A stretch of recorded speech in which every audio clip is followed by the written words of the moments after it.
दोस्तों नमस्कार। आज है 17 अक्टूबर सन 2024 गुरुवार। Colonel Ajay CO Ajay astro money group first global astro finance digital channel से आपसे मुखातिब होता हूं। आज के एपिसोड में हम चर्चा करेंगे गेहूं की कुछ महत्वपूर्ण अंतर्राष्ट्रीय खबरें। इसमें अर्जेंटीना की गेहूं की फसल, रूस की फसल के बारे में और यूक्रेन का अनाज निर्यात के ऊपर कुछ महत्वपूर्ण चर्चा करेंगे। साथ साथ बाजार भाव के ऊपर चर्चा करेंगे और एमएसपी के ऊपर गेहूं के दाम बढ़ने की बात करेंगे। जानिए पूरी रिपोर्ट विस्तार से, और यदि पसंद आए तो चैनल को लाइक कीजिएगा, शेयर कीजिएगा, और यदि अभी तक चैनल को सब्सक्राइब नहीं किया है तो चैनल को सब्सक्राइब करना बिल्कुल ना भूलें। जानिए पूरी रिपोर्ट विस्तार से। दोस्तों, कल राजस्थान में गेहूं के दाम मिल क्वालिटी 2700 से 2725 रुपये, टुकड़ी 2775 से 2820 रुपये पहुंच गई। 12 के अंदर 2700 से 2720, टुकड़ी 2775 से 2850 रुपये देखा गया। बूंदी के अंदर गेहूं के दाम मिल क्वालिटी 2680 से 2700 रुपये बताया गया है। साथ साथ इंदौर में भी देखें तो मिल क्वालिटी गेहूं के भाव 2750 से 2950 रुपये, लोकवन 2950 से 3300 रुपये, शरबती 4400 से 4700 रुपये और दुरम 3750 से 2930 रुपये बताए गए हैं। भोपाल के अंदर मिल क्वालिटी के भाव 2750 से 2800, दुरम 2750 से 2800, लोकवन 3000 से 3100 रुपये और शरबती 3800 से 4000 रुपये हैं। उज्जैन में देखें तो गेहूं के भाव मिल क्वालिटी 2800 से 2875, पोषण 2750 से 3000, पूर्णा 2900 से 3050 और लोकवन 2925 से 3450 बताए जा रहे हैं। उत्तर प्रदेश के अंदर बात करें तो कानपुर के अंदर 2700 से 2800 रुपये 80 रुपये के भाव हैं। शाहजहाँपुर 2690 से 2750 रुपये बताए जा रहे हैं। बरेली में गेहूं के भाव 2810 से 2860 रुपये बताए जा रहे हैं। दोस्तों, गेहूं की अंतर्राष्ट्रीय खबरों में अंदर खबर निकल के आ रही है कि अर्जेंटीना की फसल शुष्क यानी ड्राई हवाओं की वजह से फसलों को नुकसान होने की संभावना बन गई है। इससे सीबॉट में गेहूं की वायदे में तेजी देखी गई। दूसरी ओर यूक्रेन का अनाज का निर्यात बढ़ गया है।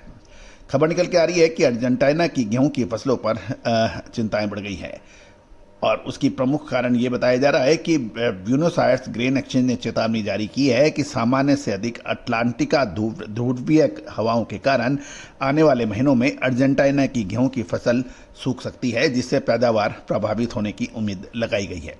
साथ साथ ये भी ध्यान देने वाली बात है कि इस साल यूक्रेन ने गेहूं के यानी अनाज में निर्यात में उल्लेखनीय वृद्धि दर्ज की है। दूसरी ओर अंतर्राष्ट्रीय वायदा बाजारों में दिसंबर नरम लाल शीतकालीन गेहूं 5.5 सेंट बढ़कर $5.85 प्रति बुशल पर बंद हुआ है। साथ साथ दिसंबर हार्ड रेड विंटर गेहूं 5.354 सेंट बढ़कर $5.88.3.4 प्रति बुशल पर बंद होने के समाचार मिल रहे हैं। मिनियापोलिस दिसंबर बसंत गेहूं में भी बढ़त के साथ ये $6.20 प्रति बुशल पे बंद होने के समाचार मिल रहे हैं। साथ साथ ये भी खबर निकल के आ रही है कि यूक्रेन के अनाज निर्यात में उल्लेखनीय वृद्धि देखी गई। ध्यान रखने वाली बात है, रूस और यूक्रेन के बीच लड़ाई के चलते पिछले साल अनाज के निर्यात में काफ़ी बाधा या परेशानियां थी, जो इस साल कम देखी गई है।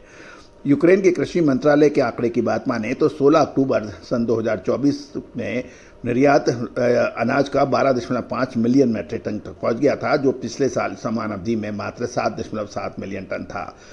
ये भी ध्यान देने वाली बात है कि रूस, जो कि गेहूं का प्रमुख निर्यातक देश माना जाता है, रूस के प्रमुख गेहूं उत्पादक क्षेत्रों में बारिश के कारण गेहूं की कीमतों में बढ़ोतरी कुछ हद तक सीमित है, क्योंकि पहले सूखे की स्थिति से फसल की गुणवत्ता और क्वांटिटी के बारे में चिंताएं बढ़ा दी थी।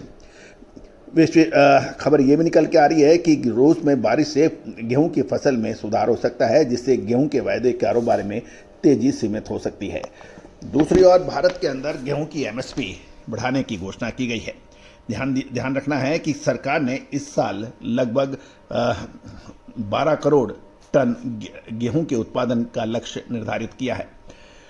ध्यान देने वाली बात है कि किसानों ने लगातार दूसरे साल सरकार को एमएसपी पर उनके लक्ष्य के मुताबिक गेहूं नहीं बेचा, जबकि क्योंकि बाजार में गेहूं के दाम अधिक थे, सरकार की एमएसपी के जरिए की तुलना के अंदर गेहूं की एमएसपी में इस साल 150 रुपये प्रति क्विंटल की बढ़ोतरी दर्ज की है।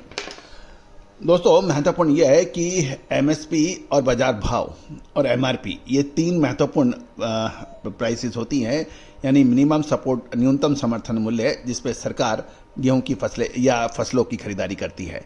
दूसरा एमआरपी यानी मैक्सिमम रिटेल प्राइस जिसके ऊपर उपभोक्ताओं को वस्तुएं उपलब्ध होती है।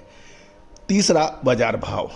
जब तक इन तीनों के अंदर सामंजस्य नहीं बैठेगा, कीमतों में बढ़ोतरी, कटौती, इंपोर्ट ड्यूटी, एक्सपोर्ट ड्यूटी, ये सारी चीज़ें बेमानी हो जाती हैं।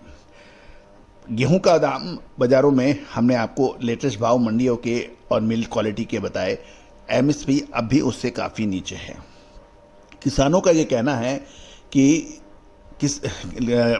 उत्पादन लागत काफ़ी बढ़ चुकी है। खाद्य और बीज, फर्टिलाइज़र जैसी आइटमों के दाम काफ़ी बढ़ चुके हैं।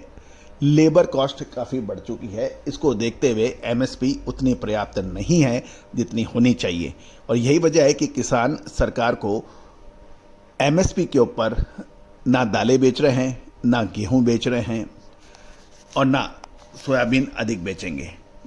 यदि बाजार भाव से कमोडिटीज़ के दाम नीचे होते हैं और एमएसपी ऊपर होती है तो किसान एमएसपी पर माल बेचना चाहते हैं। जैसे बाजरा, अधिकतर बाजरा सरकार खरीद रही है। तो दोस्तों कपास, महत्वपूर्ण यही है कि इन तीनों दामों में एमएसपी, बाजार भाव, मार्केट प्राइस और एमआरपी, इन तीनों के बीच में सामंजस्य होना चाहिए। आपकी क्या राय है कमेंट बॉक्स में जरूर दीजिए। All the very best, good luck, happy trading.